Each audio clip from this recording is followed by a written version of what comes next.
ఇవాళ ప్రభుత్వం అసెంబ్లీలో మాట్లాడిన తట్ట పని మట్టి పని గురించి ముచ్చట పెట్టిందంటే పక్కదాని వెనుక కమిషన్ల కథ, ఇంకొకటి ఏమీ లేదు.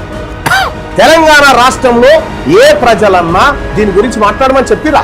ఇవాళ ఎవరు డిమాండ్ చేస్తారు? ప్రజా ఎజెండా ఏంది, ప్రభుత్వం చర్చిస్తుంది ఏంది, ప్రతిపక్షం తీసుకొచ్చిన అంశం ఏంది?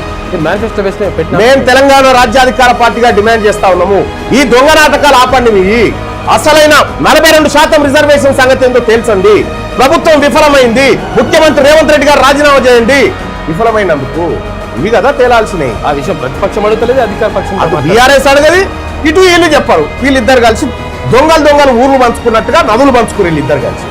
గోదావరి ఆయన అమ్మకపోయిండు రేవంత్ రెడ్డి, ఈయన నేను కృష్ణా నమ్మిండు. ఇక మనకు చూపిస్తుంది మూసి. దీన్ని సుందరీకరణ ఏం చేస్తావు? సుందరీకరణ బొంద మీద పెట్టుకుంటావు. సుందరీకరణ దేనికోసం?